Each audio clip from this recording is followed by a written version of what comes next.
Hello, Home Slices is here with Home Slice Adulting, coming to you all with another episode or installment of my Driving Home series. It is Friday at about 3:40 p.m. Pacific time, which means it's time for me to get my behind away from this workplace and off to my home. So, as I always say, there's almost pretty much no better feeling than coming home or than getting off of work on Friday knowing that you don't have to go back the next day. And I definitely do not take that for granted, especially now that in addition to not having to go to work on the weekends, I don't have to prepare schoolwork for school either. So I am particularly grateful today for time off and time away. And while I have a long to-do list this weekend because I am in the research and preparation stages of opening my online business, I am just grateful that it's something that I want to do as opposed to an obligation that I feel for school and other things like that. So yeah, I'm grateful to have this weekend. And I think something that I need to make a bigger part of my life is gratitude. And that's something that I, have admittedly been missing.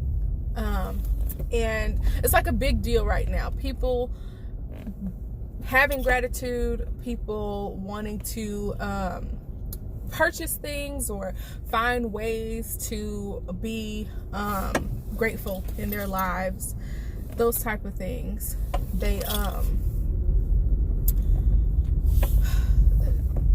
it's coming around. Okay, I don't know what to call it. I've just seen a lot of like books, and they're not necessarily devotionals or gifts that you can buy people that encourage them to be more grateful. And so that's something I'm grateful for this weekend. So down in the comment section below, tell me what you are grateful for. But I also want to say thank you for clicking on this video. Do not forget to like, comment, share, and subscribe.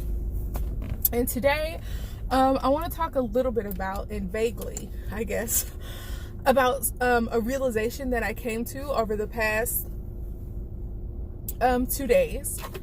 And that realization is that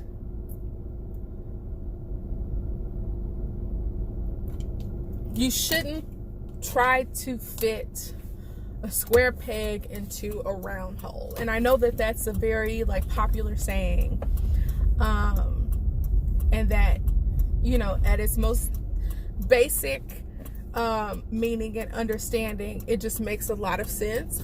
But sometimes we just say things that are adages, things that are just common phrases, not really understanding what they really mean.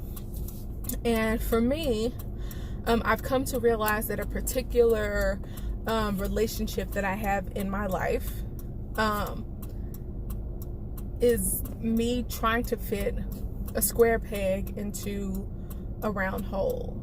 And I realized that it is unfair of me to have this expectation for the other person in this relationship that they will bend and conform to the way I want them to be.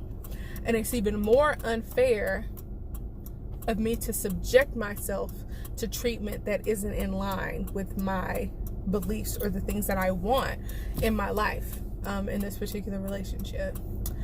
And I asked God for a sign that I was doing the right thing by getting rid of this relationship and ending this relationship. And he showed me the sign.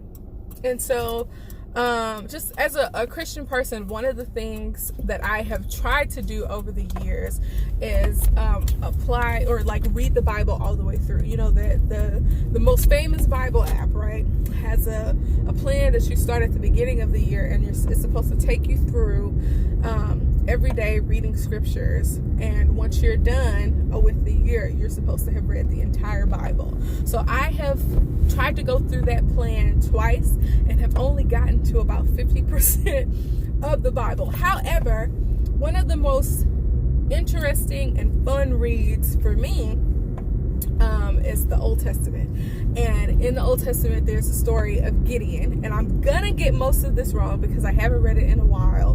But I know the gist, okay? And that Gideon asked, God was saying, Gideon, I need you to do something. I need you to lead these people into, lead my people into war. And Gideon had like this self-doubt. And he's like, Lord, don't you mean somebody else? And that's something that we do a lot of times. We doubt ourselves and feel like, well, why me? Why am I chosen? Why am I in this position? And it's like, when you're chosen, you're chosen. Why not you? Why not have, the confidence and the belief in yourself that you're equal to any task that you face? So that's a different, lesson for a different time.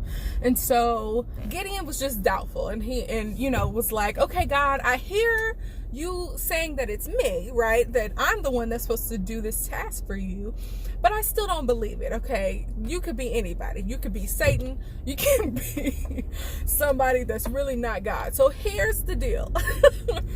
I made that part up about it possibly being Satan. But, Gideon was like, okay, so if you can really do this, I need you to do something for me. So I'm unclear, or I cannot remember exactly what he asked God to do.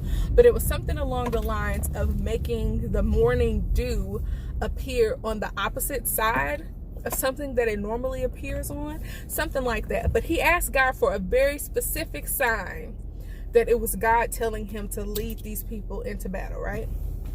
So Gideon asked God to do this, and God did it, which is funny to me because I feel like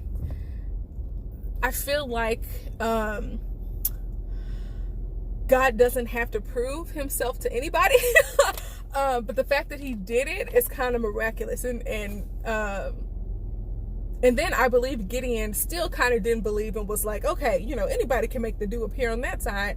The next day, can you do the opposite or whatever? I'm getting it very mixed up, okay? I'm not a biblical scholar or anything like that. But God did it the second time as well, right? So Gideon was finally like, okay, God, I get it. You did those two things. I got it. So I have applied that to my life in more instances than one. And I have asked God to show me a very specific sign when I am at a crossroads in my life. And every time, God has delivered on that promise. And it's usually little things. I'm not asking God to keep the sun in the sky for 24 hours. That's unreasonable. But there have been things where I'm like, Lord, I'm at a crossroads, and if you want me to do something in my life, or something in particular that I'm, going back and forth about and not really sure about, show me a sign. And one time, I can't remember what the decision was, I asked God because I typically would get home from work around 3. No, I'm sorry. I would typically get home from work at like 7 something, maybe like 7:15. And I was like, Lord, if you want me to do this, delay me getting home until 7:20, like a later time than I normally would get home. And because I have faith that God is going to answer my prayers and offer me guidance, I can take it at 100% face value that if I don't arrive home, or if I arrive home before 7:20, that means that I'm not going to do the thing that I intended to do. And a lot of times your relationship with God is just about faith and asking for what you want and knowing that God is going to give you the answer that you need, and not necessarily the one that you want. So I asked God for guidance in a similar kind of fashion about a decision that I was going to make regarding a relationship, and he gave me the answer. And you know how you ask someone for advice or for guidance, and the thing that you ask for, which way you're leaning. And then when the person offers you guidance, they can either try to steer you in the opposite direction, or they just confirm what you were feeling. And in some instances, God has kind of revealed to me the answer in different ways. It's gone both ways for me. It's been, okay, this is the opposite of what I was thinking, but now that I have my answer, I know that I need to go with the opposite of my original thought. So, anyways, I got my answer, the good Lord, and for me, it's come to the point where I realize that keeping things the way they are is just not going to work. It's not going to work for me. And just because I would be embarking upon something new doesn't mean that I can hold myself back by staying somewhere that I don't want to be, or that doesn't fulfill me. And so I have made the decision. This weekend, I'm going to take some steps towards enacting that decision and making sure that I go about this decision a very smart and conscious way, with the hopes that even though I'm ending a relationship, that I don't really burn any bridges, I guess. I know it's very cryptic, but I'm not 100% willing to discuss all of the details surrounding this particular decision. So the major lessons of this week is don't put a square peg in a round hole. Ask for what you want and have faith that God is going to give you the right answer. And once you have your answer, make sure you act on it.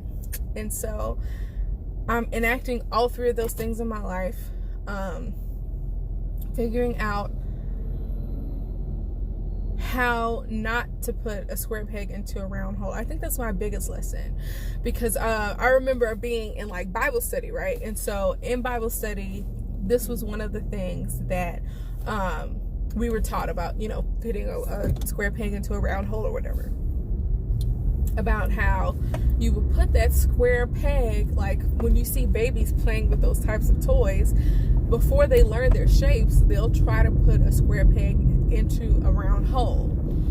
And sometimes, depending on what the toy is made out of, they will actually fit the square peg into the round hole. But on the other side, the square peg doesn't have its shape anymore. It's not a square peg anymore. It's all bent up, and, you know, especially if it's plastic and it just went through a round hole, it's, you know, distorted, it's morphed, and it's not the way that it was intended to be. And so when you try to put a square peg through a round hole, that's what you end up doing. You end up coming out mangled on the other side because you tried to make something fit that just wasn't a good fit. So that's the lesson that I'm learning this week. That is what has been on my mind. And so I just urge you to look at areas in your life and figure out where you land on that spectrum. Figure out if there are areas in your life where you're trying to force something that's really not meant to be, and figure out how to get over that, and figure out how to find a way to find the right fit for you. Everything isn't for everybody, and we have to get out of this mindset that because we have spent so many years or so much time, or that it's so challenging being in a certain relationship, or, you know, being involved in something, and thinking that that counts for something, because that's time that you can't get back. That's a sunk cost. You can't get back the years that you've spent in this relationship. And to be honest, they kind of don't matter. If it's not working for you today, and you've already tried to change it, you've already had a conversation with this person about how their actions are impacting you, and they don't do anything to change it, then you're trying to fit a square peg into a round hole, and you'll come out mangled and distorted, and not the way you were when you went into it. So do yourself a favor by not going through the mental anguish of being in a relationship that doesn't fulfill you. And do the other person a favor by not holding them up to standards that they can't live up to.